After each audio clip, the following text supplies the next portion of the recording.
Bismillahirrahmanirrahim.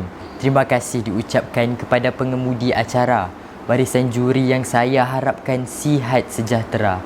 Sebelum kita bersulam bicara, sebelum ilmu menusuk di dada, kata orang tak kenal maka tak cinta. Alhamdulillah, bersyukur kita ke hadrat ilahi kerana dapat bersua pada hari ini. Oleh itu, izinkan saya untuk memperkenalkan diri. Nama diberi Muhammad Hanif Syazwan bin Sufyan.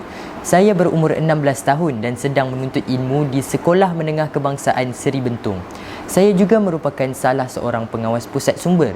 Hobi saya ialah membaca. Saya telah membaca lebih daripada 150 buku cerita dan buku ilmiah. Perkara ini sering saya lakukan ketika saya mempunyai masa terluang. Untuk pengetahuan semua, saya sangat aktif dalam bidang kurikulum dan co-kurikulum.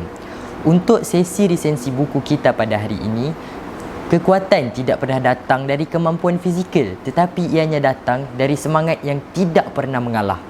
Buku yang telah saya pilih telah mengubah pelbagai persepsi di dalam hidup saya. Mari saya kongsikan kepada anda semua buku yang telah saya pilih. Buku ini berjudul Pemuda Islam yang Dijanjikan, iaitu karya Profesor Dr. Yusuf Al-Qaradwi dan diterbitkan oleh Jundi Resources. Buku ini mempunyai 98 muka surat dan mengandungi 16 bab. Suka juga untuk saya kongsikan kepada anda semua, buku ini telah mendapat sambutan hangat di pasaran Malaysia pada tahun 2016. Saya akan menceritakan 4 kandungan di dalam buku ini. Saya akan memulakan modus operandi pertama saya untuk menceritakan tentang buku ini. Faktor tarikan pertama di dalam buku ini adalah pengisian yang terdapat di dalam bab pertama, iaitu sebahagian daripada permasalahan besar. Di dalam bab ini saya dapat menceritakan bahawa umat Islam sedang dilanda sebahagian daripada permasalahan besar. Di dalam lorong yang sama, mereka sedang mabuk dan dipesongkan dengan bisikan sang penipu. Golongan sebegini hanya berselindung di bawah pohon yang indah, tetapi dipenuhi dengan duri-duri yang tajam dan serangga berbisa. Kekufuran ini dinamakan sebagai kebebasan di dalam penipuan. Sebermula, faktor masalah ini ialah pemimpin yang berfikiran hanya dia saja yang hidup di petala ini, tetapi hidangan yang dipenuhi dengan kertas-kertas sampah, iaitu rasuah. Mereka ini diumpamakan seperti seekor kambing yang dipelihara dan dijaga rapi oleh penternaknya. Arakian, kambing itu disembelih dan dijual oleh penternaknya sendiri. Izinkan saya untuk berpindah kepada bab yang ketujuh, iaitu generasi yang berdasarkan realiti dan keilmuan. Itulah tajuk untuk kandungan kedua yang ingin saya ceritakan kepada anda semua. Kandungan ini adalah bersifat antonim dengan kandungan yang diceritakan sebentar tadi. Ini kerana penulis lebih menceritakan tentang golongan yang mempercayai ilmu, mempunyai iman dan beriman kepada Allah. Mereka ini tidak mudah untuk termakan hasutan dengan bisikan sang penipu. Mereka ini juga bijak dan sentiasa berfikiran ke hadapan. Mereka sentiasa berfikir apa yang akan berlaku dan akan bersedia dengan apa jua rintangan atau halangan. Golongan yang dikenali sebagai waqi, yang sentiasa serius dan sentiasa mengambil berat tentang perkara yang kecil. Mereka juga tidak membintat benang-benang khayalan. Mereka sentiasa mempercayai kuasa Allah dan yakin dengan pertolongan Allah kita akan berjaya. Mari saya bawakan kepada anda semua pada kisah generasi bersandar kepada Islam.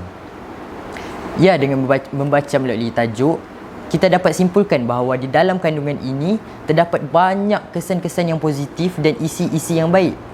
Kandungan ini terdapat di dalam bab yang ke-10. Muslimun agamaku, itulah agamaku. Inilah ayat yang ditulis oleh penulis. Islam bukanlah sekadar agama, tetapi Islam adalah suatu perkara yang perlu dibanggakan oleh manusia kerana nikmat sebenar di dunia ini adalah agama Islam. Dengan adanya Islam, kita akan selamat. Ramai di luar sana yang memburu kebenaran tetapi tiada hasil. Mereka pulang ke sana untuk menghadap Tuhan yang Esa dengan berbekalkan kedustaan, penipuan dan pembohongan. Seperti yang disebutkan di dalam surah Ali Imran, ayat yang ke-85 yang bermaksud, dan sesiapa yang mencari agama selain agama Islam, maka sekali-kali tidaklah akan diterima dan di akhirat kelak termasuk di dalam golongan orang-orang yang rugi. Seterusnya, kisah yang terakhir diceritakan di dalam bab yang ke-12, iaitu golongan terasing tetapi hidup di kalangan masyarakat. Golongan ini mempunyai jihad yang berterusan, matlamat yang tinggi. Walaupun mereka mempunyai kesan-kesan yang positif, tetapi mereka hidup di kalangan orang yang terasing. Mereka bukan terasing kerana berbeza kaum, bangsa atau agama. Sebaliknya, ruh dan pemikiran mereka adalah tidak sama dengan yang lain. Golongan ini terasing tetapi di dalam riwayat Imam Muslim daripada Abu Hurairah, beruntunglah orang-orang yang terasing.